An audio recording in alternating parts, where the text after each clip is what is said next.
ये कहानी है एक प्रोफेशनल चोरों की टीम की जो करोड़ों रुपए का सोना चुरा लेते हैं। इस टीम का लीडर इतना खतरनाक मास्टरमाइंड चोर है कि आज तक किसी भी चोरी में पकड़ा नहीं गया, लेकिन यह सोना उनके पास ज्यादा देर तक नहीं रहता क्योंकि उनसे भी वह सोना चुरा लिया जाता है। अब यह चोरी एक बदले में बदल जाती है और इन चोरों का एक ही मकसद रह जाता है, उस सोने को वापस चुराना। लेकिन इस चोरी को अंजाम देते हुए वे अपने ग्रुप के लीडर को खो देते हैं। कहानी की शुरुआत में हमें एक आदमी दिखाया जाता है जिसका नाम जॉन ब्रिजर है। वह एक बेहद खतरनाक और प्रोफेशनल चोर है जो दुनिया की किसी भी तिजोरी को खोल सकता है। जॉन अभी अभी जेल से बाहर आया है और उसकी एक बेटी है जिसका नाम स्टेला है। जॉन अपनी बेटी से बहुत प्यार करता है और स्टेला भी अपने पिता से उतना ही प्यार करती है। जॉन उससे कहता है कि वह उसे एक गिफ्ट भेजना चाहता है, लेकिन स्टेला उस पर तुरंत भरोसा नहीं करती और उससे पूछती है क्या तुम्हारे पास बिल है, क्योंकि जॉन का चोरी करने का पुराना रिकॉर्ड रहा है। इसके बाद हमें जॉन की पूरी टीम दिखाई जाती है। सबसे पहले है चार्ली जो इस टीम का सबसे तेज दिमाग वाला चोर है और जॉन को अपने पिता समान मानता है। दूसरा है नेपस्टर जो कंप्यूटर एक्सपर्ट है और किसी भी बिल्डिंग को स्कैन करके उसके हर कोने की जानकारी निकाल सकता है। तीसरा है हैंडसम रॉब जो एक एक्सपर्ट कार ड्राइवर है। चौथा है लेफ्ट ईयर जो धमाकों का मास्टर है और कितनी भी मजबूत बिल्डिंग क्यों न हो उसे सिर्फ 10 सेकंड में उड़ा सकता है। और पांचवा है स्टीव जो इस पूरे प्लान को लीड करने वाला है और चोरी को अंजाम देगा। अब इन चोरों का टारगेट एक ऐसी तिजोरी है जिसमें $35 मिलियन का सोना रखा हुआ है। ये तिजोरी समुद्र किनारे बने एक घर के अंदर है जहाँ कई खतरनाक गैंगस्टर मौजूद हैं। स्टीव चुपके से उस घर के नीचे वाले फ्लोर तक पहुँच जाता है जबकि बाकी पांचों टीम मेंबर नाव से उस घर की तरफ बढ़ रहे होते हैं। कुछ ही देर में वे घर के साइड वाले एक टनल तक पहुँच जाते हैं। इस टनल के ठीक ऊपर स्टीव होता है और स्टीव के ऊपर वे गैंगस्टर होते हैं जिनके पास सोना है। तभी टीम का कंप्यूटर एक्सपर्ट पूरी बिल्डिंग को स्कैन करता है और उसे पता चल जाता है कि सोने की तिजोरी कहाँ रखी गई है। वह तुरंत सारी जानकारी स्टीव को दे देता है और स्टीव उस जगह को मार्क कर देता है जहाँ सोना रखा हुआ है। प्लान के मुताबिक टीम तिजोरी के नीचे बम सेट करती है और धमाका होते ही तिजोरी टूटकर नीचे गिर जाती है, जिसके बाद टीम तुरंत उस पर कब्जा कर लेती है और गैंगस्टर बाहर आकर देखते हैं कि उनका सोना उनकी आंखों के सामने दो चोर लेकर भाग रहे हैं। बोट में दो ही चोर होते हैं, एक तो उनका ड्राइवर हैंडसम रॉब और एक उसका दोस्त नेपस्टर। ये दोनों बहुत स्पीड में वहाँ से निकलने की कोशिश करते हैं, लेकिन इनका पीछा वो गैंगस्टर कर रहे हैं जिनका इन्होंने सोना चुराया था। लेकिन उनको पता नहीं था कि चार्ली का प्लान कुछ और ही था। असल में जो तिजोरी रॉब नाव में लेकर जा रहा था वो बिल्कुल खाली थी, क्योंकि जब ब्लास्ट हुआ और तिजोरी नीचे गिरी थी वो सीधा पानी के अंदर गिरी थी। असली तिजोरी को बाकी चोर अपने कब्जे में ले लेते हैं और जॉन सेफ को खोलने की कोशिश कर रहा है। इन चोरों के पास सिर्फ 7 मिनट का टाइम होता है क्योंकि बाद में पूरे शहर की पुलिस यहाँ आ जाएगी, लेकिन जॉन के लिए टाइम बहुत था। वो तिजोरी को 2 मिनट में ही खोल देता। तिजोरी के अंदर बहुत सारा सोना था। ये चोर सारा सोना अपने बैग्स में भर लेते हैं और तभी वहाँ पुलिस आ जाती है, लेकिन तब तक चारों चोर वहाँ से निकल जाते हैं और उधर नेपस्टर और रॉब भी वहाँ से निकल जाते हैं। इस तरह ये सोना चुरा तो लेते हैं, लेकिन अब इनके साथ कुछ ऐसा होने वाला है जिसके बारे में ये सपने में भी नहीं सोच सकते। डकैती सफल होने के बाद पूरी टीम एक बर्फ से ढके पहाड़ पर मिलती है। वहाँ जॉन चार्ली की परफेक्ट प्लानिंग की तारीफ करता है। सब लोग खुश होते हैं और बात करते हैं कि अपने हिस्से का पैसा कैसे खर्च करेंगे। माहौल हल्का और मजेदार हो जाता है और सब हंसते मुस्कुराते हैं, लेकिन उनकी खुशी ज्यादा देर तक नहीं रहती। जब वे पुल पार कर रहे होते हैं तभी स्टीव के लोग उन्हें धोखा दे देते हैं। स्टीव हैंडसम रॉब पर बंदूक तान देता है और उससे स्टीयरिंग छोड़ने को कहता है। स्टीव के आदमी बस से गोल्ड उतारना शुरू कर देते हैं। तभी स्टीव अपनी बंदूक जॉन पर तान देता है जो गाड़ी से बाहर निकलने की कोशिश कर रहा होता है। जॉन उसे याद दिलाता है कि वे उसे ढूंढ लेंगे, लेकिन स्टीव बिना देर किए जॉन को गोली मार देता है। जॉन आखिरी कोशिश में गाड़ी भगाने की कोशिश करता है, लेकिन बस पुल से नीचे गिरकर ठंडी बर्फीली नदी में जा गिरती है। स्टीव लगातार गोली चलाता रहता है ताकि यह पक्का हो जाए कि कोई बचा ना हो। चोरों में से कोई बाहर नहीं आता। वो कार के अंदर ही बैठकर ऑक्सीजन लेते रहते हैं। अब स्टीव को लगता है सब मर गए हैं और वो वहाँ से चला जाता है। फिर सब चोर किसी तरह नदी किनारे निकलने में कामयाब हो जाते हैं। वहाँ चार्ली अपने गुरु जॉन की मौत से टूट जाता है और गहरे दुख में चला जाता है। अब धीरे धीरे वक्त बीता है और उस बात को पूरा 1 साल हो जाता है, लेकिन चार्ली और उसके साथी उस बदले को आज तक नहीं भूले थे। उधर स्टेला पुलिस के लिए लॉक तोड़ने का काम कर रही होती है। वह अभी अभी अपना काम पूरा करती है और उसकी स्किल की खूब तारीफ होती है। अपने ऑफिस लौटने पर उसकी मुलाकात चार्ली क्रोअर से होती है। चार्ली उसे बताता है कि उसने स्टीव का पता लगा लिया है और वह चुराया हुआ गोल्ड वापस लेना चाहता है। चार्ली बताता है कि स्टीव ने एक खास तरीके की तिजोरी बनवाई है जिसका लॉक सिर्फ तुम खोल सकती हो, इसलिए हमें तुम्हारी मदद चाहिए। लेकिन स्टेला चार्ली की बात सुनकर उसका ऑफर ठुकरा देती है। वो कहती है तुम लोगों की वजह से ही मेरे पिता की मौत हुई थी। स्टेला साफ कहती है कि वह अपने पिता की तरह चोर नहीं है। तब चार्ली उससे कहता है कि जॉन को मैं अपना पिता मानता था और मुझे सोना नहीं चाहिए, मुझे बस स्टीव से बदला चाहिए जिसने सोने के लिए मुझसे जॉन को छीन लिया था। इतना कहकर चार्ली वहाँ से चला जाता जाता है। लेकिन उसी रात स्टेला का मन बदल जाता है। वह चार्ली को फोन करती है और कहती है कि वह स्टीव के चेहरे का वह एक्सप्रेशन देखना चाहती है जब वे गोल्ड वापस चुरा लेंगे। आखिरकार वह टीम में शामिल होने के लिए हाँ कर देती है। अगली सुबह चार्ली स्टेला का टीम से इंट्रोडक्शन कराता है और हर मेंबर को उनकी नई पहचान बताता है। अब ये सब के सब लॉस एंजलिस पहुंच जाते हैं। अब चार्ली और उसका दोस्त नेपस्टर स्टीव के घर के पास पहुंच जाते हैं। नेपस्टर कंप्यूटर हैकिंग में इतना एक्सपर्ट है कि वो चार्ली को स्टीव के घर की पूरी इन्फॉर्मेशन दे देता है। वो चार्ली को बताता है कि यहाँ कार्सन सिक्योरिटी सिस्टम लगा हुआ है जिसको आज तक कोई हैकर तो डीएच नहीं पाया है। नेपस्टर बताता है कि कार्सन कंपनी हर साल एक कॉन्टेस्ट रखती है और जो भी उस कॉन्टेस्ट में इनके सिक्योरिटी सिस्टम को ब्रेक कर देता है उसको 5 लाख रुपए दिए जाते हैं। लेकिन आज तक कोई भी उस कॉन्टेस्ट में जीत नहीं पाया। अब सीन कट होता है और हमें स्टीव को दिखाया जाता है जो इतने घर में बस अकेला रहता है और उसके घर में कोई नौकर भी नहीं है। वो ज्यादातर टीवी देखता रहता है। अब इन चोरों के पास सिर्फ एक रास्ता है, इन्हें किसी भी तरह स्टीव के घर के अंदर घुसना होगा ताकि वो ब्लूप्रिंट बना सके और उन्हें पता चल सके कि आखिर तिजोरी छुपाई कहाँ है। और इस काम के लिए वो स्टेला को चुनते हैं क्योंकि उसके अलावा इस काम को करने की किसी की हिम्मत नहीं हो रही थी, क्योंकि उनको पता था कि स्टीव अभी तक उन सबको जानता है। हालांकि स्टीव को लगता है वो मर चुके हैं, लेकिन अगर इनमें से कोई स्टीव के सामने गया तो वो इन्हें पहचान लेगा। अब ये स्टीव के घर का केबल कनेक्शन काट देते हैं और जब स्टीव केबल कनेक्शन कंपनी से कांटेक्ट करता है, लेकिन रॉब रिपेयर करने वाली महिला को मना लेता है और स्टेला उसकी जगह घुस जाती है। स्टेला की शर्ट में कैमरा होता है जिससे वो पूरे घर की वीडियो बना लेती है। अब वो सब चोर देखते हैं कि स्टीव ने उनके सारे सपने चुरा लिए होते हैं, जैसा उसने कहा था कि मैं तुम सबके सपने चुराना चाहता हूँ। वो देखते हैं यहाँ पर वही गाड़ियाँ होती है जिनमें से एक का सपना था और वो म्यूजिक सिस्टम भी होता है। ये सब देखने के बाद सब चोरों को बहुत गुस्सा आता है। उधर स्टेला अपना काम करती है और केबल कनेक्शन को सही कर देती है। बाद में स्टीव उसके साथ फ्लर्ट करने की कोशिश करता है और स्टेला को डिनर के लिए पूछता है। स्टेला उसके साथ जाना नहीं चाहती क्योंकि वो उसके पिता का खूनी था, लेकिन स्टीव को घर से बाहर निकालने का ये एक ही रास्ता था, इसलिए स्टेला मान जाती है और अब स्टेला वहाँ से निकल जाती है। जब वो कार के अंदर आकर बैठ जाती है तब चार्ली उससे कहता है, तुम्हें उसके साथ डिनर पर जाने की कोई जरूरत नहीं है क्योंकि तुम बस उसे थोड़ा सा लेट करवा देना और बाद में जाने के लिए मना कर देना। इतने टाइम में तो हम यहाँ अपना काम पूरा कर लेंगे। अब सब चोर घर पर आकर स्टीव के घर के मैप को ध्यान से देखते हैं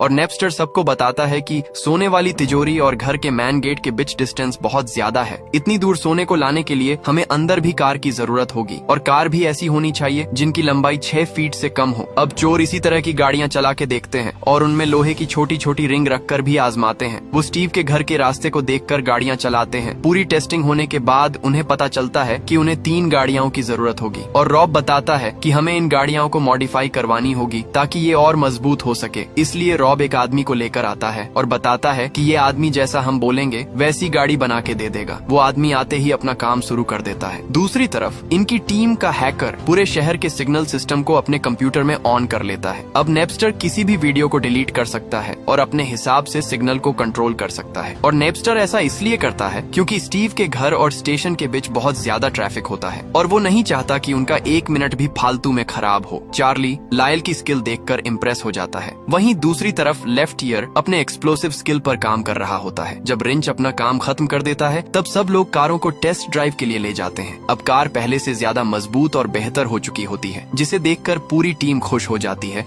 और उनका कॉन्फिडेंस बढ़ जाता है। उधर स्टीव यावोन से मिलने जाता है ताकि गोल्ड बार के बदले कैश ले सके। बातचीत के दौरान यावोन वेनिस में हुई गोल्ड चोरी का जिक्र करता है। यह सुनकर स्टीव का ध्यान तुरंत उधर चला जाता है और वह गुस्से से भर जाता है। वह यावोन से पूछता है कि उसने इस गोल्ड के बारे में किसे बताया है। जब यावोन कहता है कि उसने किसी को कुछ नहीं बताया तो स्टीव उसे गुस्से में उसकी डेस्क पर जोर से धक्का देता है और गोली मारकर उसकी हत्या कर देता है।